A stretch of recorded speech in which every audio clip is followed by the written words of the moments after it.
धार जिले के कुक्षी थाना के अंतर्गत कई किसान फरियादियों ने कुछ दिन पूर्व रिपोर्ट किया था कि ग्राम गिरवानिया से पानी की 3 मोटर तलावड़ी कुल 7 किसानों की पानी की मोटर तथा कुक्षी के बाग रोड के पास नदी स्थित किसान के खेत में से उसकी 2 पानी की मोटर चोरी हो गई है। उपरोक्त मामलों में चोरी के 3 अलग अलग अपराध दर्ज कर विवेचना की गई है, जिस पर पुलिस उप महानिरीक्षक एसपी श्री मयंक अवस्थी के निर्देशन एवं अतिरिक्त पुलिस अधीक्षक विजय डाबर, एसडीओपी सुनील गुप्ता के मार्गदर्शन में टीआई कुक्षी राजेश यादव के नेतृत्व में टीम गठित की गई है, जो टीम ने लगातार प्रयास करते हुए अपने मुखबरी तंत्र को सक्रिय किया।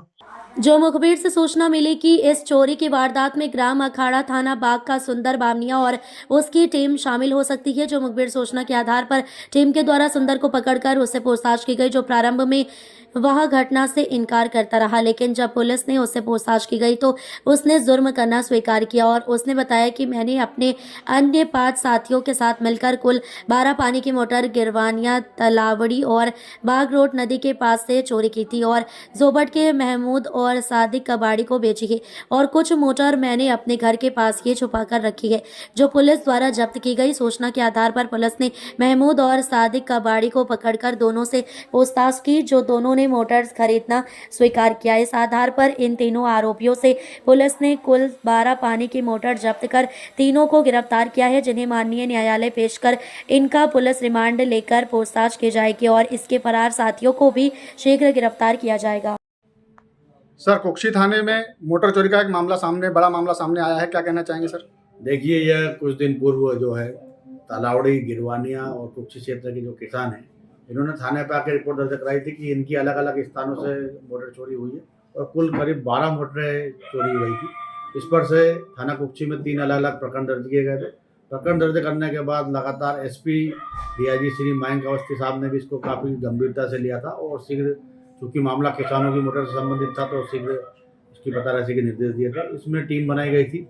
टीम ने जब लगातार प्रयास किए तो मुखबिर से ऐसी सूचना मिली थी कि सुंदर पिता केरू बामनिया, जो अखाड़ा का रहने वाला है, ये इसमें और इसकी जो गैंग है वो शामिल है।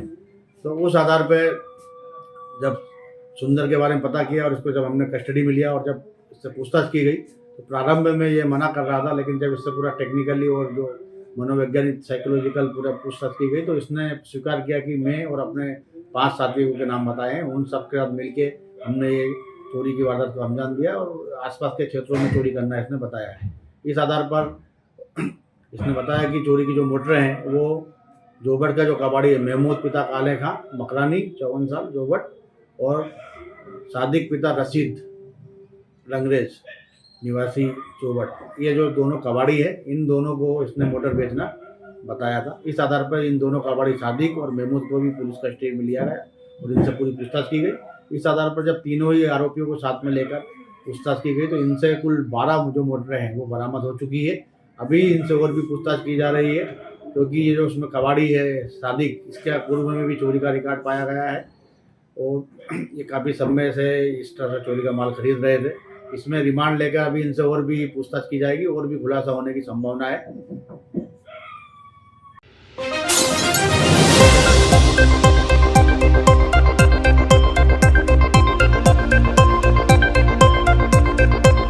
देवघर थाना और वन विभाग की मिलीभगत से खुलेआम हो रहा अवैध रेत परिवहन मुरैना जिले में माफियाओं के हौसले बुलंद नजर आ रहे। देवघर थाना अंतर्गत ग्राम नंदपुरा से रात 8 बजे से चंबल के अवैध रेत से भरे ट्रैक्टर निकलना शुरू हो जाते हैं, जिससे ग्रामीण लोग बहुत ज्यादा परेशान हो रहे हैं। सूत्रों से मिली जानकारी एवं ग्रामीणों के कहे अनुसार ग्रामीणों का ये कहना है कि कई बार रेत माफियाओं ने लोगों की जान ले ली है, उसके बाद भी ये बीच गाँव से रेत लेकर निकलते हैं। देवघर थाना के अंतर्गत आने वाले ग्राम नंदपुरा बावड़ी के बीच से ये ट्रैक्टर निकलते हैं, उसके बाद भी पुलिस के द्वारा कोई कार्रवाई नहीं की जाती है। वहीं बात की जाए वन विभाग मुरैना की तो देवरी रेंजर रिंकी आर्य और गश्ती दल प्रभारी बलबीर सिंह परमार रात भर रेत माफियाओं पर अंकुश लगाने के लिए पूरे फोर्स को लेकर क्षेत्र में भ्रमण करते हैं। उसके बाद भी वन विभाग के गश्ती दल प्रभारी को ये रेत माफिया दिखाई नहीं देते, बल्कि ये कहा जाए तो गलत नहीं होगा कि रेत माफियाओं से एक मोटी रकम वन विभाग और देवघर थाने को पहुंचाई जाती है, जिसके चलते रेत माफियाओं के हौसले बुलंद नजर आते हैं। अब देखना यह है कि गश्ती दल प्रभारी बलबीर परमार और देवरी रेंजर रिंकी आर्य को ये रेत माफिया नजर आते हैं या नहीं, या ऐसे ही खुलेआम रेत का परिवहन होता रहेगा और रिश्वतखोरी के चलते आम लोगों की जान जाती रहेगी।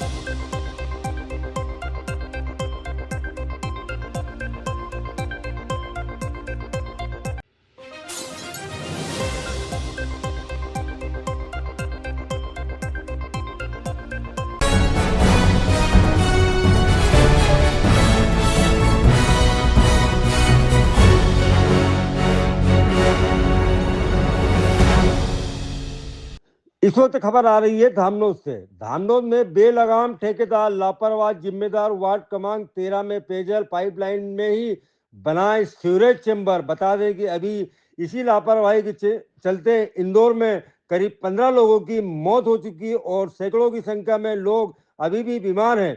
सीवरेज कार्य में लापरवाही, पेयजल पाइपलाइन पर चेंबर निर्माण में बड़ा संक्रमण का खतरा। नगर परिषद ने जताई चिंता। सीवरेज चेंबर से पेयजल प्रदूषण का खतरा। MPUDC के परियोजना प्रबंधक को दिया नोटिस। नगर परिषद धामनोद क्षेत्र में संचालित सीवरेज योजना के कार्य में गंभीर लापरवाही सामने आई है। धामनोद नगर के वार्ड क्रमांक 13 में पेयजल व्यवस्था को लेकर बेहद चिंताजनक स्थिति आई है।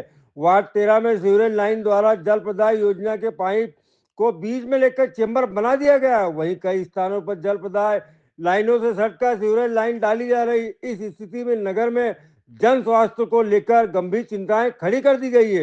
यदि भविष्य में किसी भी कारणवश पेयजल पाइपलाइन में लीकेज या फूट होती है तो अथवा सीवरेज लाइन से रिसाव होता है तो मल मूत्र युक्त गंदा पानी सीधे पेयजल लाइन में प्रवेश कर सकेगा। इससे हैजा, पीलिया, टाइफाइड सहित अन्य समकक्ष बीमारियों को तेजी से फैलने की आशंका बनी हुई है, जो नागरिकों के लिए स्वास्थ्य के लिए बड़ा घातक हो सकता है। इसकी चिंता जताते हुए मुख्य नगर पालिका अधिकारी CMO माया मंडोई द्वारा इस संबंध में Madhya Pradesh urban development company के परियोजना प्रबंधक को पत्र लिखकर कई बार जो है स्थिति से अवगत कराया गया। पत्र में स्पष्ट है कि यदि इस तरह की लापरवाही के चलते कोई जनहानि होती है तो इसकी संपूर्ण जिम्मेदारी नगर परिषद की नहीं बल्कि संबंधित ठेकेदार और कंपनी की होगी। नगर परिषद ने मांग की जहां जे पेयजल पाइपलाइन है वहां चेंबर का निर्माण तत्काल रोका जाए। आवश्यक होने पर पेयजल पाइपलाइन को सुरक्षित रूप से शिफ्ट भी किया जाए अथवा सीवरेज लाइन का विस्तार जल प्रदाय लाइनों से उचित दूरी बनाए रखते हुए किया जाए ताकि भविष्य में किसी प्रकार की जन स्वास्थ्य समस्या उत्पन्न न हो। ज्ञात रहे धामनोद नगर पंचायत क्षेत्र में बगैर नगर पंचायत को विश्वास के लिए सीवरेज लाइन का कार्य पिछले 2 वर्षों से किया जा रहा है।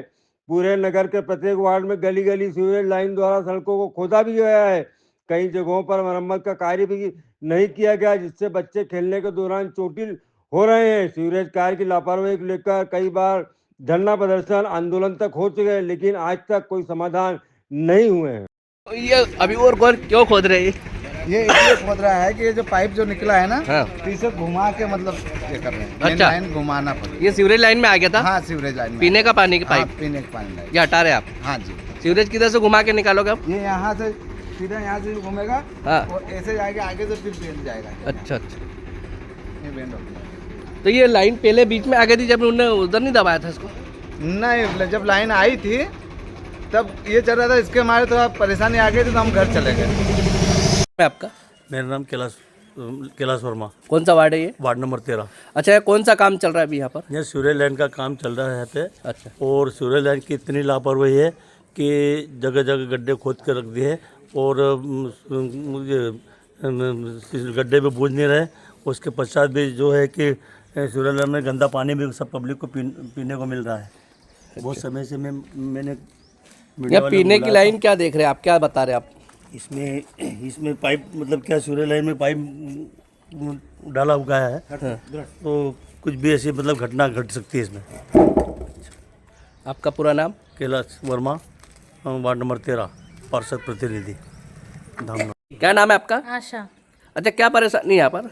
हमारे यहाँ खोद गए तो यहाँ पे सही करके नहीं गए। हमारे बच्चे भी गिरते हैं रात बेरात, हम बोलते हैं जब भी सुनवाई नहीं होती है। हमारे इधर कोई सुनवाई करता ही नहीं, आते हैं खोद जाते हैं और सही करके जाते ही नहीं, चाहे कितना ही बोलो। कौन सा वार्ड है ये? वार्ड नंबर 13 है। अच्छा, ये कब से खुदा हुआ है? 4 महीने हो गए। अच्छा। 4 महीने से खोद रहे हैं और बूझ रहे हैं और खोद रहे बूझ रहे हैं, लेकिन उसको प्रॉपर्ली अच्छा कर ही नहीं रहे हैं। क्या नाम है आपका?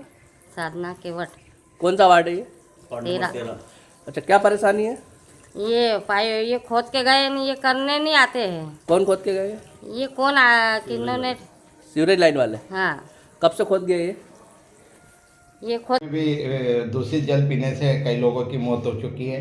धामनोद में भी सीवरेज लाइन वाले द्वारा जल योजना जो नगर पंचायत की है उससे चिपकाकर सीवरेज लाइन डाल दी गई है। इसको लेकर भी कभी बड़ा हादसा हो सकता है। इस संबंध में आपने क्या एक्शन लिया?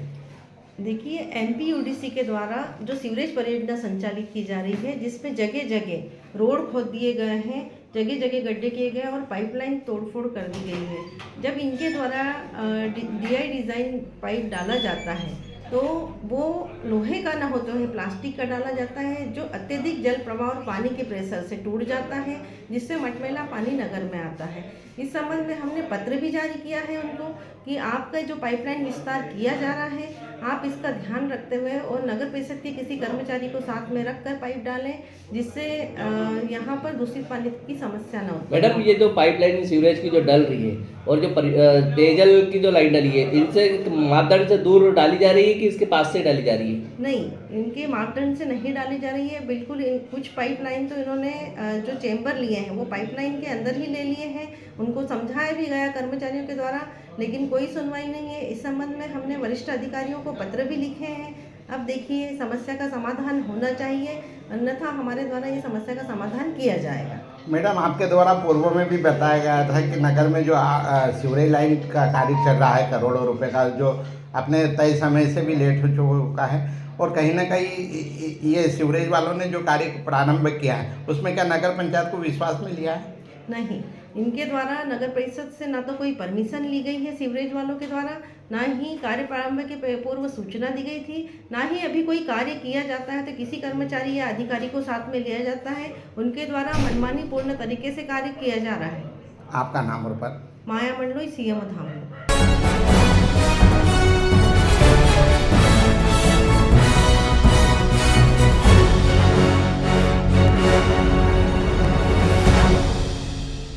इस वक्त की बड़ी खबर आ रही है बड़वानी जिले से। बड़वानी जिले के नेशनल हाईवे बरू फाटक में कंटेनर ने बाइक को मारी टक्कर, महिला की हुई मौके पे मौत। ग्रामीणों ने किया हाईवे पे चक्का जाम। मुंबई आगरा राष्ट्रीय राजमार्ग स्थित बरू फाटक बाईपास पर हुआ हादसा, पुलिस ने खुलवाया जाम। मुंबई आगरा नेशनल हाईवे पे शुक्रवार रात 7:30 बजे के करीब बाइक को कंटेनर ने टक्कर मार दी। घटना में बाइक सवार महिला की मौके पर दर्दनाक मौत हो गई। घटना के बाद ग्रामीणों ने कंटेनर को रोककर चक्का जाम कर दिया। लोगों ने टक्कर मारने वाले कंटेनर को आग लगा दी, जिसमें कंटेनर दूर दूर कर जलने लगा, जिससे ठिकरी के नगर परिषद के फाइटर मौके पर पहुंचे और पहुंचकर वहां पर आग बुझाई। सूचना मिलते ही पुलिस ने ग्रामीणों को समझाइश देकर हाईवे से हटाया और 30 मिनट जाम में फंसे वाहनों को वहां से निकलवाया। घटना की सूचना मिलते ही ठिकरी और राजपुर थाने का पुलिस बल मौके पर पहुंच गया। आक्रोशित लोगों ने बताया, हाईवे पर आए दिन हादसों में लोगों की जान जाने के बाद भी सुधार कार्य नहीं किया जा रहा है। पुलिस ने उन्हें समझाइश देकर हटाया। महिला के शव को पोस्टमार्टम के लिए ठिकरी भेजा। ठिकरी टीआई नाथू सिंह रंधा और राजपुर टीआई विक्रम सिंह बामलिया ने वाहनों को निकलवाया। करीब 30 मिनट तक लोग जाम में फंसे रहे।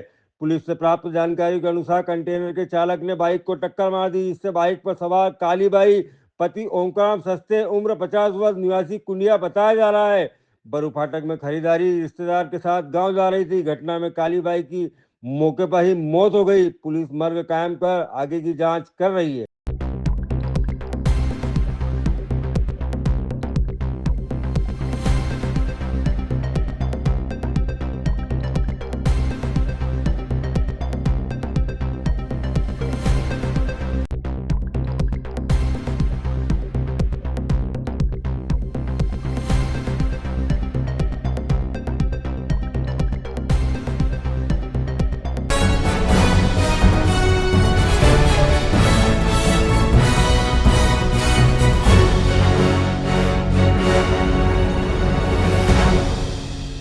मुख्यमंत्री डॉक्टर मोहन यादव ने आज उज्जैन जिले के खाचरौद में 78 करोड़ से अधिक की लागत से संपन्न विभिन्न विकास कार्यों का लोकार्पण एवं भूमि पूजन कर क्षेत्र के समग्र विकास को नई गति प्रदान की है। दरअसल हम आपको बता दें, इस दौरान मुख्यमंत्री डॉक्टर मोहन यादव ने 35 करोड़ 40 लाख की लागत से निर्मित सांदीपनी विद्यालय का लोकार्पण तथा 9 करोड़ 10 लाख की लागत से बनने वाले संयुक्त तहसील कार्यालय भवन का भूमि पूजन भी किया, जिससे शिक्षा और प्रशासनिक ढांचे को मजबूती मिलेगी।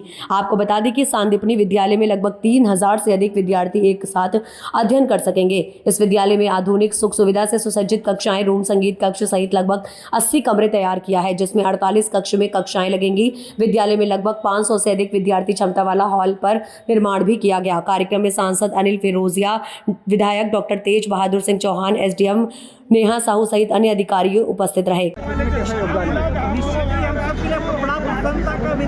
पूरे विधानसभा में ऐसा मैं समझता हूँ पूरे प्रदेश में इतना अच्छा स्कूल नहीं होगा और माननीय मुख्यमंत्री जी ने आज यहाँ कर हम सबको कई सौगातें दी है। निश्चित ही माननीय मुख्यमंत्री ने स्टेडियम घोषणा की है, साथ ही घोषणा की है और हेलीपैड घोषणा की है। मैं समझता हूँ कि माननीय मुख्यमंत्री जी के आने से इस विधानसभा को नगर कई सौगातें मिली है। मैं माननीय मुख्यमंत्री जी का नगर परिषद नागदा की ओर से हृदय से स्वागत वंदन आभार व्यक्त करता हूँ। आज नागदा नगर पालिका के हमारे 4 काम थे, उनका माननीय मुख्यमंत्री जी ने भूमि पूजन किया है। मैं माननीय मुख्यमंत्री जी प्रति, माननीय विधायक डॉक्टर तेज बहादुर चौहान साहब और माननीय सांसद जी के प्रति और पूरे हमारे वरिष्ठ नेता प्रति आभार व्यक्त करता हूँ। धन्यवाद और माननीय मुख्यमंत्री जी का इस धरा पर स्वागत वंदन अभिनंदन करता हूँ। अभी एक संदीपनी विद्यालय का लोकार्पण हुआ है, इसको लेकर शिक्षक क्षेत्र में क्या कहना चाहिए कि किस प्रकार का योगदान है? ये मध्य प्रदेश सरकार का ड्रीम प्रोजेक्ट है, जो कि आज आप देखते हैं बड़े बड़े इंटरनेशनल स्कूल और नेशनल स्कूल हो रहे हैं, सीबीएसई हो रहे हैं स्कूल, बहुत ही मतलब प्राइवेट एजुकेशन हो रहा है शिक्षा का।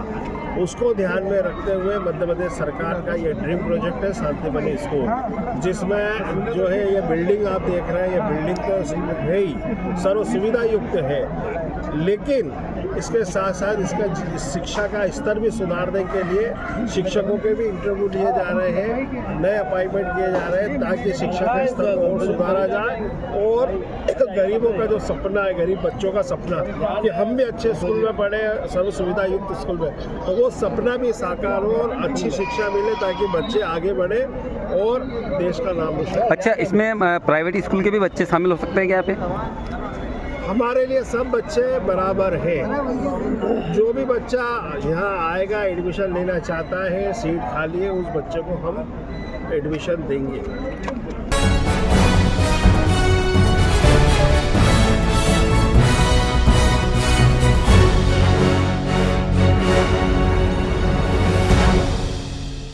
इस वक्त की बड़ी खबर आ रही है उत्तर प्रदेश से। उत्तर प्रदेश के मिर्जापुर समाजवादी पार्टी के जिला अध्यक्ष देवी प्रसाद चौधरी 96 विधानसभा से सपा प्रत्याशी कृति कोल को गाली देकर बात करने का ऑडियो सोशल मीडिया पर जमकर वायरल हो रहा है। आदिवासी समुदाय से आने वाली महिला प्रत्याशी कृति कोल से इस तरीके अध्यक्ष का बात करना बेहद अशोभनीय है।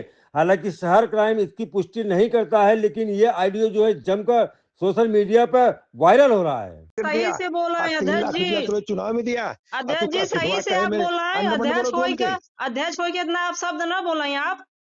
आप सही से बोला है। डायलिसिस बदन आई कह रहे हैं, ये कह रहे हैं कि अध्यक्ष जी हर महीना बीमार रहते हैं तो कम से कम यहाँ देख रेख बदल केहू के रखा है। हम कोई गलत नहीं बोले हैं अध्यक्ष जी। हम तो हमें के रखवाए देते 3 लाख रुपया तुरे चुनाव में दिया।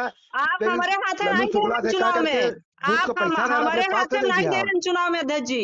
घबरा मत, तो चुनाव लाई थे पंकज बार हमें फोन करता है, हम उसको मिलवाई थे। आप चाहे आप ये काम ही हो, परिवार में भी बात करना है आपका काम ही हो अध्यक्ष जी। इस शोभा नहीं देता है तरीके से बात करना। जितना कर दो ना, जो जर्रा से आए हो कितना बार 100 बार फोन पंकज हमको किया है, लेकिन हम कह रहे हैं अध्यक्ष जी पहली बात अपने भाषा में सुधार लाइए। आप बुजुर्गों की इस तरीके से बात नहीं कर सकते हमसे। आप इस तरीके से हमसे बात नहीं कर सकते हैं। आप अध्यक्ष हो।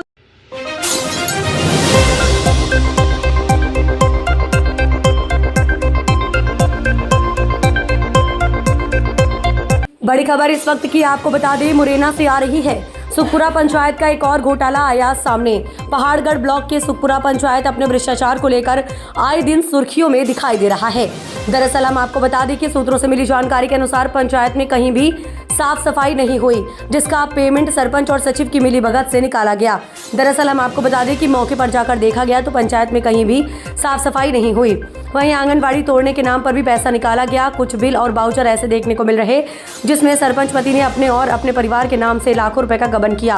वहीं कुछ बाउचर बिना सचिव के सिग्नेचर के भी पास किए गए। सुखपुरा पंचायत में अब तक का ये तीसरा घोटाला आया सामने। पहले 2 प्रकरण में अभी कार्यवाही होना बाकी है। दरअसल हम आपको बता दें कि अब देखना होगा कि कितने दिनों में जिला सीईओ की तरफ से सुखपुरा पंचायत के समस्त कार्यों की जांच की जाती है और कब तक राशि की रिकवरी के साथ साथ सचिव पर निलंबन की कार्यवाही की जाती है।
यदुवंशी समाज द्वारा सामाजिक एकता और सांस्कृतिक जागरूकता को मजबूत करने के उद्देश्य से एक बड़े आयोजन की तैयारी की जा रही है। आगामी 11 जनवरी को युवक युवती परिचय सम्मेलन का आयोजन किया जाएगा, जिसमें प्रदेश के 20 जिलों से युवा युवतियां भाग लेंगे। ये सम्मेलन ग्रैंड ओमनी गार्डन इंदौर में किया जा रहा है। यदुवंशी समाज द्वारा यह परिचय सम्मेलन कई वर्षों से लगातार आयोजित किया जा रहा है। सम्मेलन का उद्देश्य केवल वैवाहिक परिचय तक सीमित नहीं, बल्कि समाज के लोगों को एक मंच पर एकत्रित कर आपसी संवाद और सामाजिक मजबूती को बढ़ावा देना भी है। हर वर्ष इस मंच के माध्यम से बड़ी संख्या में युवक युवतियां प्रणय सूत्र में बंधते हैं। इस वर्ष के सम्मेलन को भी और विशेष बनाने के लिए कई सामाजिक पहल की जा रही है। कार्यक्रम में समाज के बुजुर्गों का सम्मान किया जाएगा। वहीं नई पीढ़ी की युवाओं को प्रोत्साहित करने के लिए सम्मान समारोह रखा गया। इसके साथ ही बच्चों को मेडल और प्रमाण पत्र प्रदान किए जाएंगे, ताकि उनमें आगे बढ़ने की प्रेरणा मिले। सम्मेलन के दौरान समाज को एक अहम संदेश भी दिया जाएगा। आयोजकों का कहना है कि आज के दौर में माता पिता की जिम्मेदारी है कि वे अपने बच्चों को सनातन धर्म से जोड़े और उसकी मूल शिक्षाओं को आगे बढ़ाएं। साथ ही समाज में फैली रही कुरीतियों और सामाजिक चुनौतियों पर भी जागरूकता फैलाने का प्रयास किया जाएगा। आयोजकों के अनुसार इस सम्मेलन का मुख्य उद्देश्य यही है कि समाज के लोग अधिक से अधिक संख्या में एकजुट हों, आपसी सहयोग को मजबूत करें और समाज एवं सनातन संस्कृति को आगे बढ़ाने में अपनी भूमिका निभाएं। सर, परिचय सम्मेलन किधर देखिएगा? परिचय सम्मेलन होने वाला है, क्या नवाचार इस बार रहेगा, कहाँ से युवक युवती आएंगे? मैडम, दिनांक 11/1/2026 को यदुवंशी समाज का युवक युवती परिचय सम्मेलन grand omni garden Bombay hospital के पास इंदौर पर रखा गया है, जिसमें मध्य प्रदेश के लगभग 20 जिलों के यदुवंशी समाज के लोगों के आने की संभावना है और लगभग 5000 से ज्यादा लोगों की संख्या होगी वहां पर। क्या नवाचार करने वाले हैं इस बार? हम मैम वहाँ पर यदुवंशी समाज के युवक युवती परिचय सम्मेलन के साथ साथ जो सीनियर सिटीजन हैं उनका साल श्रीफल से सम्मान करेंगे और जो हमारी नई युवा पीढ़ी है, युवा पीढ़ी को बढ़ावा देने के लिए, उनके सम्मान के लिए, उनकी प्रतिष्ठा के लिए यदुवंशी समाज इंदौर की ओर से उनको मेडल और प्रशस्ति पत्र से सम्मानित करेंगे। क्या संदेश देंगे इस बार लोगों को? अपने सेशन भी रखा है जी, तो मैम हमारा ये संदेश रहेगा यदुवंशी समाज इंदौर और पूरे मध्य प्रदेश को रहेगा कि ज्यादा से ज्यादा जो नई पीढ़ी है हमारी वो सनातन धर्म को अपनाए, नशे से दूर रहे और ये लव जिहाद जैसी जो बुराइयां हैं उससे दूर रहे, प्रेम प्रसंग से दूर रहे और यदुवंशी समाज का उत्थान हो। इसी कार्य को लेते हुए यदुवंशी समाज समिति इंदौर मध्य प्रदेश इतना बड़ा आयोजन कर रही है। कितने वर्षों से किया जा रहा है? मैम 2016 से हम लगातार ये कार्यक्रम कर रहे हैं और ये 2026 में हमारा 5वां कार्यक्रम है। क्या कौन आने वाला है विशेष अतिथि के रूप में?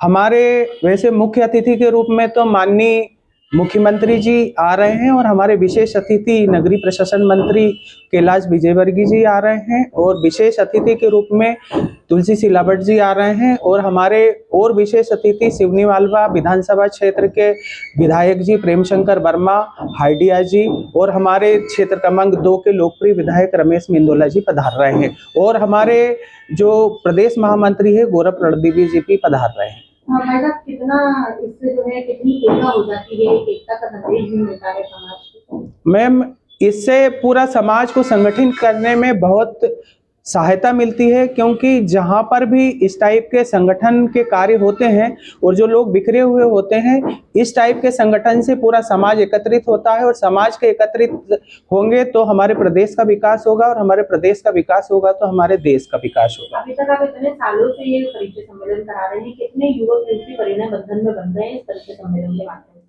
मैम, हमने पहले जो कार्यक्रम करा था तो उसमें भी 300 लोग परिणय बंधन में बंधे, दूसरी बार में भी 200 लोग बंधे, इस तरह लगातार। और इस बार हमारे पास में जो युवक युवतियों का डाटा है, उनकी प्रविष्टि है, वो लगभग 500 के आसपास युवक युवतियों के डाटा आए हैं हमारे पास में। और हम इन्हीं के साथ में एक जय यदुवंश पत्रिका का भी विमोचन करेंगे, उसमें इन प्रत्याशियों के डाटा भी हम देंगे। आपका नाम बता दीजिए। मेरा नाम अशोक यदुवंशी एडवोकेट हाईकोर्ट है और मैं यदुवंशी समाज आयोजन समिति का प्रदेश अध्यक्ष हूँ।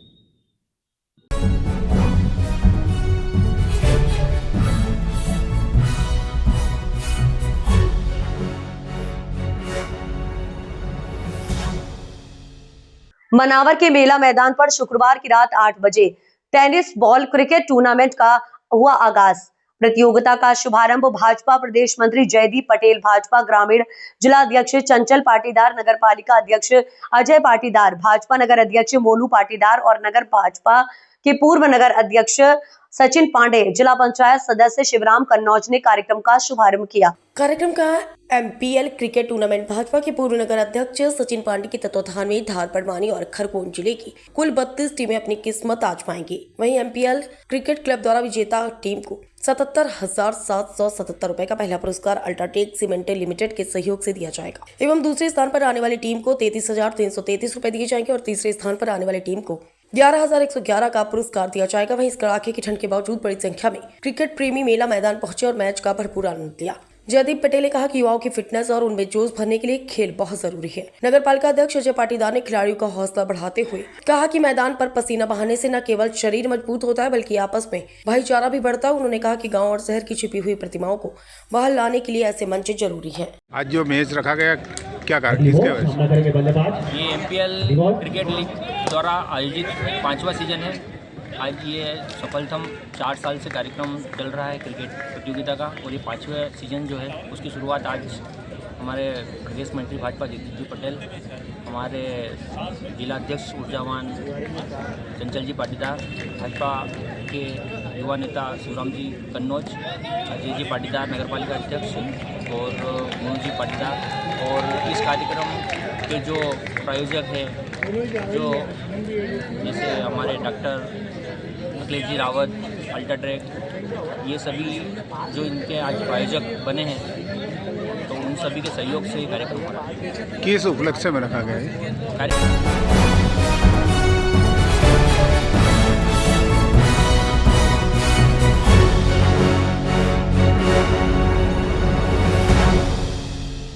धार जिले के धर्मपुरी में राष्ट्रीय स्वयंसेवक संघ के शताब्दी वर्ष के चलते 4 जनवरी को अलग अलग बस्तियों में हिंदू सम्मेलन का आयोजन होने जा रहा है। हिंदू सम्मेलन को लेकर तैयारियां अंतिम चरणों में हैं।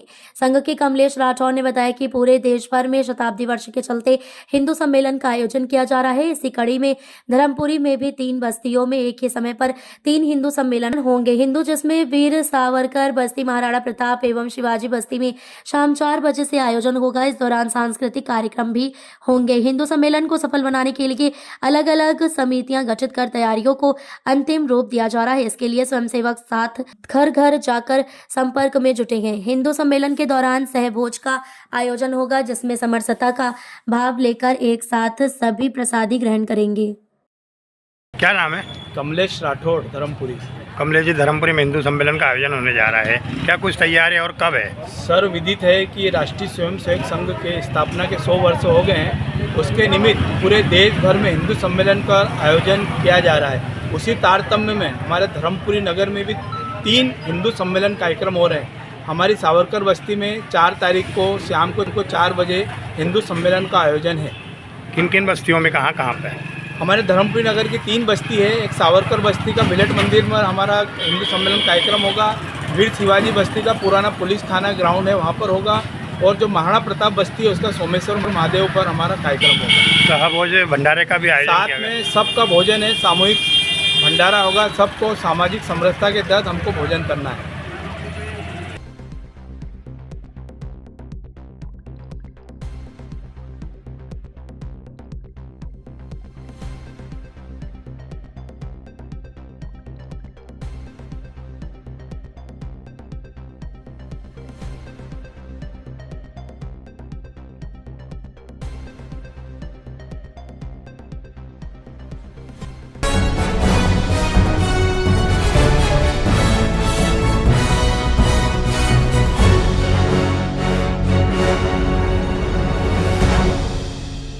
मेनगांव पिपराटा में 20वीं साइकिल आस्था यात्रा का आयोजन 4 जनवरी को राजपुर के 30 से अधिक यात्री शामिल। वहीं मेनगांव पिपराटा से 1100 यात्री भी रवाना हुए। सावलिया सेठ मित्र मंडल मेनगांव पिपराटा द्वारा प्रतिवर्ष के अनुसार इस वर्ष भी साइकिल आस्था यात्रा का आयोजन किया जा रहा है। यह आयोजन अपने 20वें वर्ष में प्रवेश कर रहा है, जिसमें बड़ी संख्या में श्रद्धालु साइकिल के माध्यम से आस्था यात्रा में सहभागिता करेंगे। साइकिल आस्था यात्रा में 4 जनवरी को राजपुर के भी 30 से अधिक साइकिल यात्री शामिल हुए। प्रातः 10 बजे श्रीराम राजपुर व पिपराटा से प्रारंभ होगी साइकिल यात्रा। आयोजन को लेकर सभी आवश्यक तैयारियां पूर्ण कर ली गई है। मंडल के सदस्य प्रवीण कुशवाहा ने बताया कि साइकिल आस्था यात्रा श्रद्धा, अनुशासन एवं सेवा भाव का प्रतीक है, जिसमें प्रतिवर्ष बड़ी संख्या में श्रद्धालु शामिल होकर धार्मिक एकता का संदेश देते हैं। आयोजक मंडल ने क्षेत्रवासियों से अधिक संख्या में भाग लेकर आयोजन को सफल बनाने की अपील की है। कुशवाहा, सावरा सेठ आस्था साइकिल यात्रा 2026 आज नगर में साइकिल यात्रा भक्तगणों द्वारा निकाली जा रही है। कहाँ के लिए निकाली जा रही है? ये राजपुर से श्री सावरा सेठ राजस्थान के लिए निकाली जा रही है। मेनगांव पिपराटा के तत्वाधान में पिछले 19 वर्षों से साइकिल यात्रा निकाली जा रही है और राजपुर से इस बार 40 भक्त साइकिल यात्रा को लेकर निकल रहे हैं। राजपुर में सावरा सेठ के जयकारे से गूंज रहे राजपुर युवा साथी सब लोग स्वागत करते हुए फूल पुष्पमाला से हमको विदाई दे रहे हैं। राजपुर के श्री कृष्ण मंदिर, लवकुश मंदिर, भिलड़देव मंदिर और हमारे मोरगुन वाले हनुमान जी महाराज के यहाँ पर हमने हनुमान चालीसा के साथ में हमारी साइकिल यात्रा को प्रारंभ किया है और यात्रा हम जब तक जाएंगे जब तक हमारे सावरा सेठ हमें बुलाते रहेंगे। जय सावरा सेठ। आस्था की यात्रा है, आस्था की यात्रा है, तो नगर के विकास और उन्नति के लिए कौन सी आस्था लेके जा रहे हो आप? बस नगर में सुख समृद्धि बनी रहे, भाईचारा बना रहे, यही चाहते। सब समाज, सर्व समाज एक साथ रहे, मस्त रहे, खुश रहे। जय सावरा सेठ। ठीक है भाई साहब, आपकी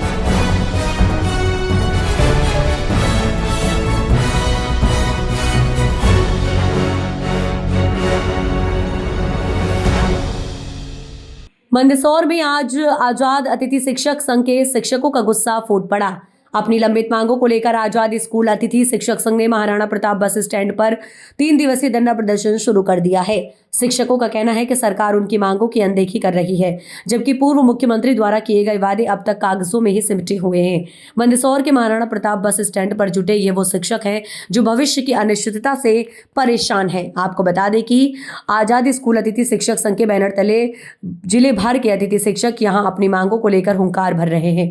इनकी मुख्य मांग है कि हरियाणा सरकार की तर्ज पर मध्य प्रदेश में भी स्थायी नीति लागू की जाए। शिक्षकों का कहना है कि हरियाणा में अतिथि शिक्षकों को 62 साल की उम्र तक सेवा सुरक्षा दी जाती है और साल में 2 बार वेतन वृद्धि भी होती है, तो फिर मध्य प्रदेश में ऐसा क्यों नहीं। आजाद अतिथि शिक्षक संघ जिलाध्यक्ष पीरूलाल राठौर ने बताया कि पूर्व मुख्यमंत्री शिवराज सिंह चौहान ने महापंचायत में घोषणा की थी कि अतिथि शिक्षकों के लिए नया अनुबंध लागू किया जाएगा, लेकिन बड़े दुख की बात है कि आज तक उस घोषणा का कोई भी सरकारी आदेश जारी नहीं हुआ। हम चाहते हैं कि सरकार जल्द से जल्द नीति बनाकर हमारा भविष्य सुरक्षित करे। इस दौरान आजाद स्कूल अतिथि शिक्षक संघ कार्यकारी जिलाध्यक्ष कमलेश पाटीदार और संभाग अध्यक्ष महेश सोनी, प्रदेश सचिव प्रवीण सेंगर, पूर्व जिलाध्यक्ष ईश्वर सिंह, नीलेश कुमार दायमा, ईश्वर लाल पाटीदार, अभिषेक बोराना सहित बड़ी संख्या में अतिथि शिक्षक के पदाधिकारी उपस्थित थे। आजाद अतिथि शिक्षक संघ केसी पवार के नेतृत्व में 17-18 साल से शोषित पीड़ित हम सभी साथी नियमितीकरण की तलाश में 3 दिवसीय धरना दे रहे हैं। हमारे साथियों ने लगातार 14-15 वर्षों तक धरना दिया है। इसी सरकार, वर्तमान सरकार ने हमसे हमारे लिए घोषणा करी थी। उस घोषणा के अनुरूप भी उन्होंने हमें वो वचन पूरे नहीं किए हैं। इसी के तत्वाधान में हम सभी अतिथि शिक्षक सब साथी यहाँ धरने पर बैठे हैं और हमें पूर्ण विश्वास है कि वर्तमान सरकार हमारी मांगों को मानेगी और हमें नियमितीकरण का रास्ता प्रशस्त करेगी।